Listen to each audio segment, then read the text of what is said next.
Hi Alyssa, this is your Uncle Steve. I'll try and adjust this so it has a little bit better view of me.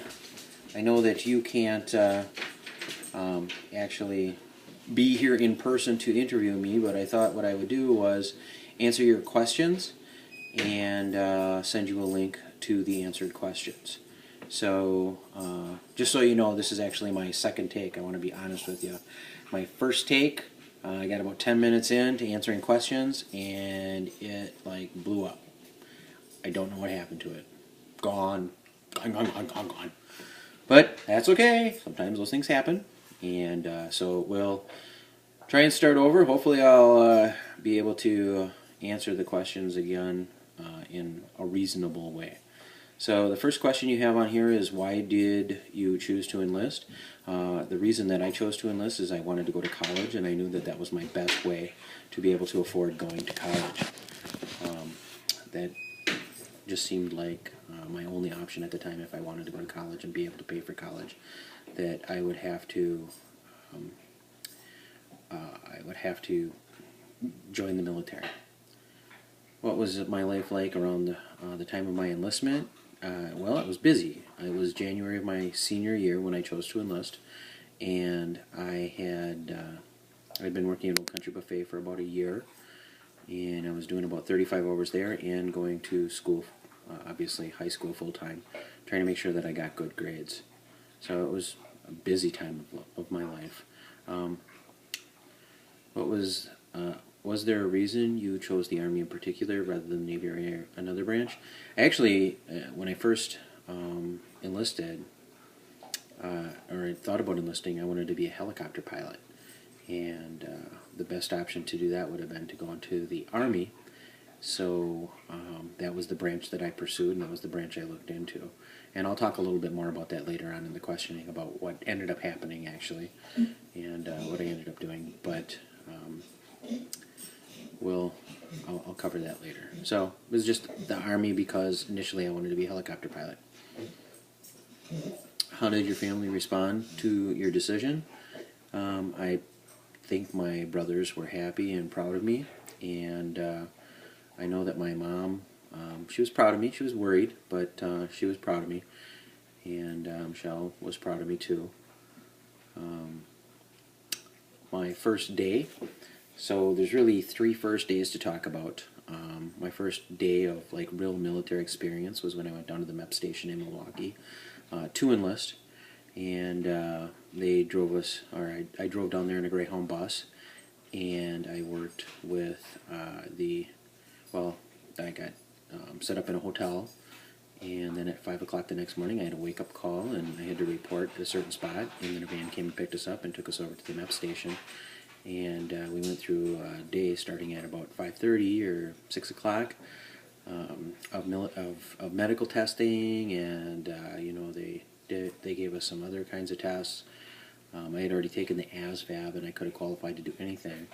But what I found out when I went down to the MEP station is that I was colorblind, and I could no longer be a pilot, helicopter pilot. And it kind of set me back quite a bit. And I asked for something in computers, and eventually they gave me military supply specialist because the supply specialist worked with computers. So kind of funny, but that's how that ended up.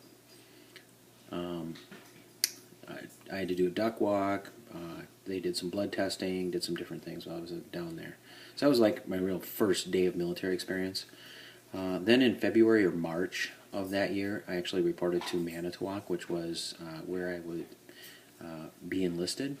And I think they kind of took it light on us. I actually got a uniform issued to me, and I had the opportunity to kind of practice marching and do some PT, physical training, and just learn a little bit about military protocols, saluting, and things like that. Then when I went to Fort Leonard Wood, Missouri, I actually was flown down there. First time I'd ever been on an airplane. And then when we got off of the plane, there was a military bus that picked us up, and all the new recruits reported to basically a processing station for about a week. I think it was 5 days. And there we learned a little bit more about military protocols. I wanted to make our beds and do some of that stuff, but it wasn't really basic training yet. We went through some more medical testing. We got a bunch of shots. We had physical fitness every day. They would come pick us up and walk us to the chow hall. We would kind of march, but not really. We learned a lot more about marching once basic training started. But that was it. And then about 5 days in, I had to report to my platoon, and that's when our basic training actually started. And question number 7 here is, could you describe the boot camp training you underwent and how you felt about it? Going through it, it was tough. I mean, they had long days, very physically strenuous days. We would, get up at 5 in the morning, shower, shave, report for formation at 6, and we would move out to the chow hall, march there, march out from the chow hall, and do whatever we were going to do that day, whether it was go out to the rifle range for the day, if we had a 25-mile march planned, if we were planning on doing some field training exercises, some military drills and maneuvers, whatever it is we would do. We would always break for lunch, and then we would continue our training, and then at the end of the towards the end of the day, we would go to the chow hall one last time, and we would get something to eat, and then in the evening it was you could clean your weapons, you could write letters, shine your boots, make sure your uniforms were tidy, clean up and do some personal things. In the beginning, you didn't have much time available in the evening. They might do some extra PT in the evening or do some other things. There's always a lot of physical fitness testing going on with running 2-mile push-ups and sit-ups to find out where you were at, get diagnostic assessments. And that was pretty much how every day went throughout the entire time. Of course, towards the end, it was amazing. I was in the best physical shape I've ever been in, and it was a truly awesome feeling, and I felt really good about the overall experience. Were there any instructors that stood out to you? I don't remember any names, but there were 3 kind of in particular that stood out to me. One was a Samoan, and it was just because he was a big guy and you couldn't understand what he was saying half the time, but just real big, thick guy, bulked up. You didn't want to mess with him, but it was just kind of interesting because he was from Samoa, and I mean, it was hard to understand what he would say most of the time. And then there was another guy. He was a shorter drill sergeant with a real high voice, so obviously I remember that. And then there was one drill sergeant, looked like an ordinary Joe Blow, and what was interesting about him was whenever he would march us, he would sing, and that was cool. It was really nice. Kind of helped motivate you to march further and go farther, and it was a great experience. So those are the 3 that I kind of remember from my instructors. And again, one of his physical appearance, one of them was because he had a very musical voice, and the last one, of course, just because of his physical stature and that really high voice. Let's see. Did you meet anyone that quickly became friends with or were friendly in some way? The way things are set up, we were in rooms with 7 other guys, so 4 bunk beds, and you kind of just bonded with those guys right away. It was designed so that you would bond with those guys.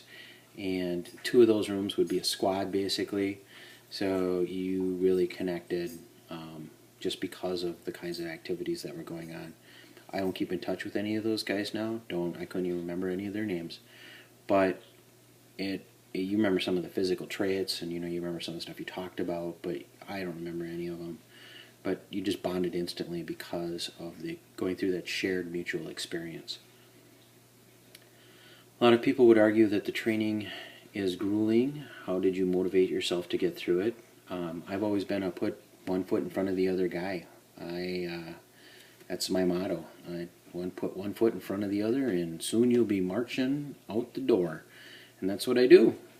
So it was physically strenuous. But as I said, I was 18 years old at the time, and I walked out of there in the best physical shape I've ever been in my entire life. And there were times where it was mentally tough. There were times where it was physically tough. But I don't know. I think anybody can make it through as long as you set your mind on the end goal, which is graduation day, or the day that you actually graduate from basic training. It's going to happen if you just do everything the drill sergeants tell you to do the way they tell you to do it. It will happen.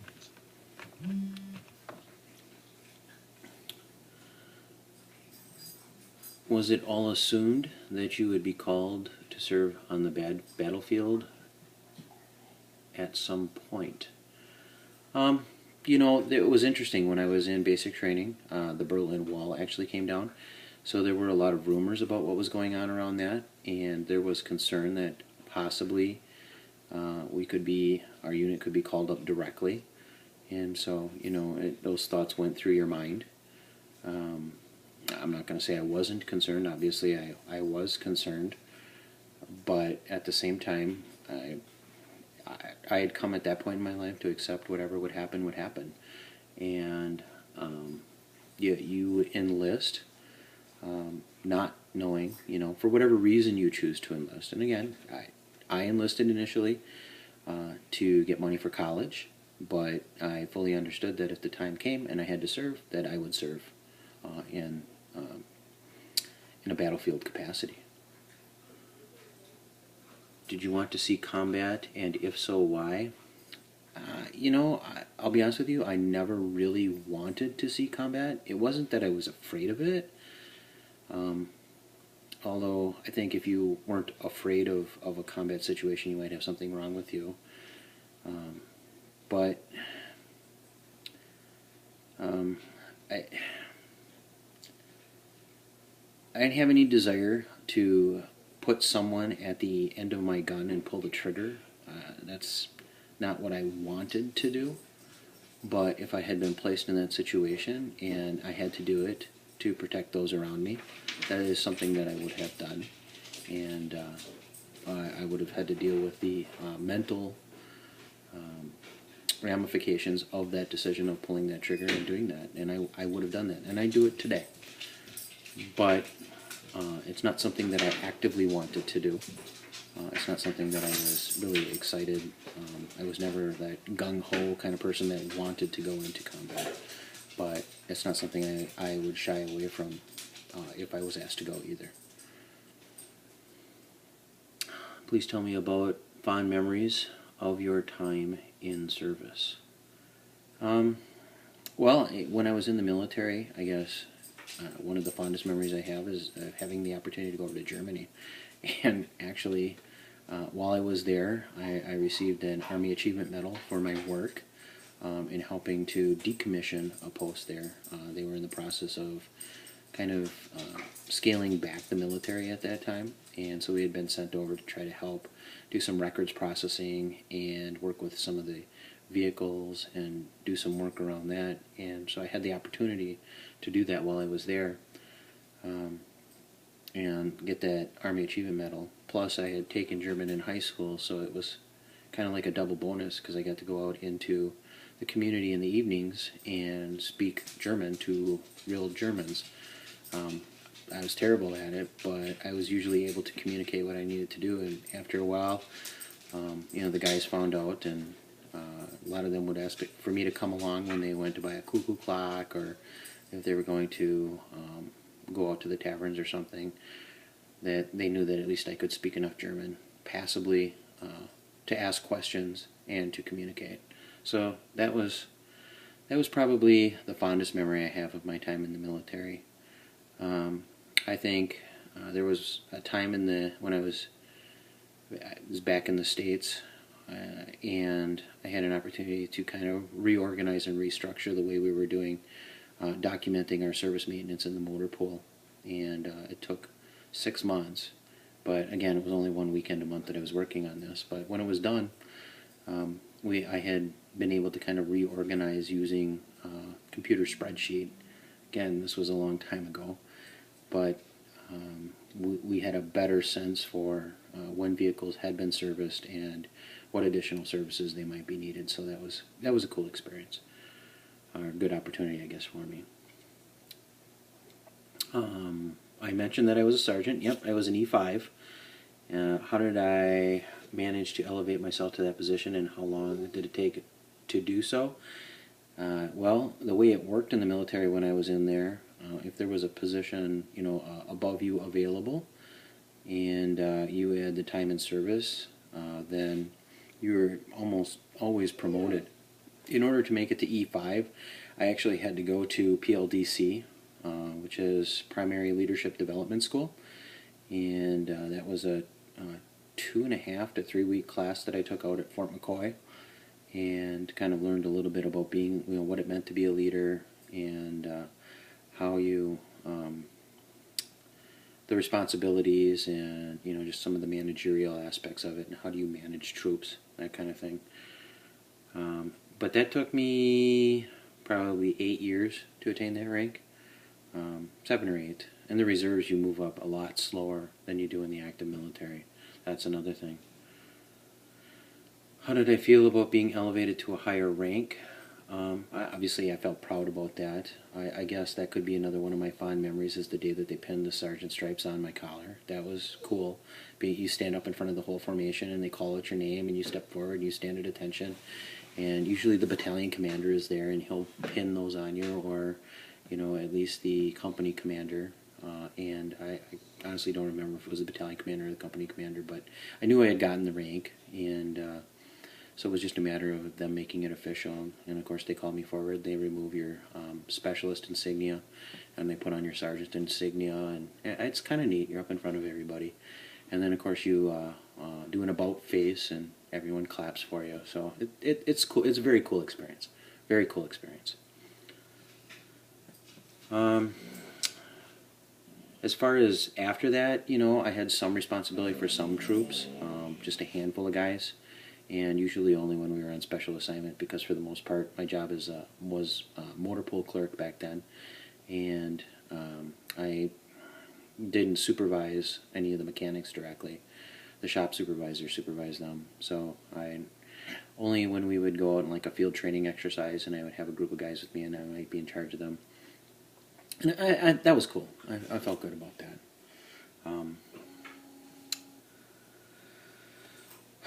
I guess I did enjoy being a leader, I'm not going to lie. I did enjoy that. I had never lived in Manitowoc full-time, again, because it was the reserves. It was just a weekend thing, so I always commuted from Green Bay. Even when I was going to school, I lived on the campus, and I would commute for my once-a-month training, and then I would report down there for my 2 weeks in the summer, and we would either take buses or we would fly to wherever we were having our field training exercise. Sometimes we would drive trucks out to Fort McCoy. I did get to drive some big trucks. I suppose that would be one of my fond memories, too, is learning how to drive a semi.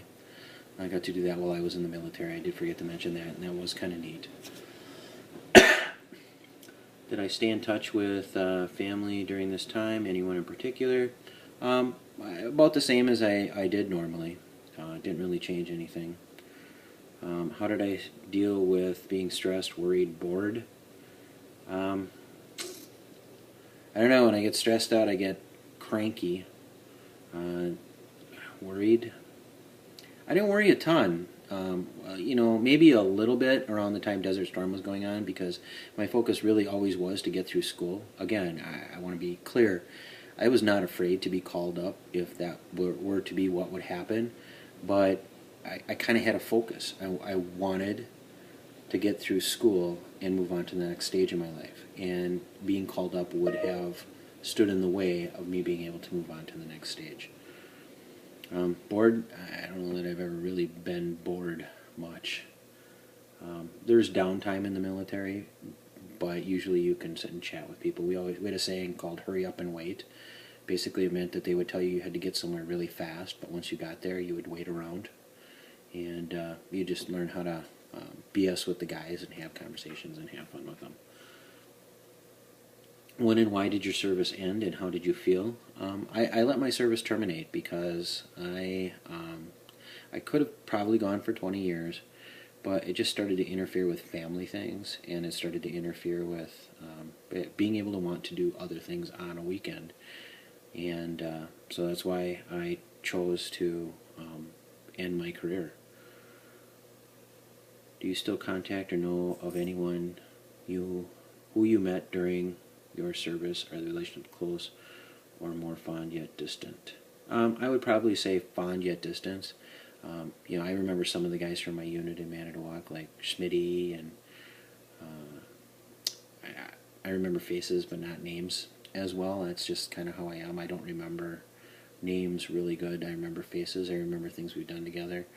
I remember one time when we were over in Germany, actually, and part of the process was we were working to decommission a military post there, and so they were doing some vehicle service, and one of the guys that I was supervising at the time, another supervisor came in and started laying into him, and I kind of walked over and I said, "Hey, he just got back from a long shift.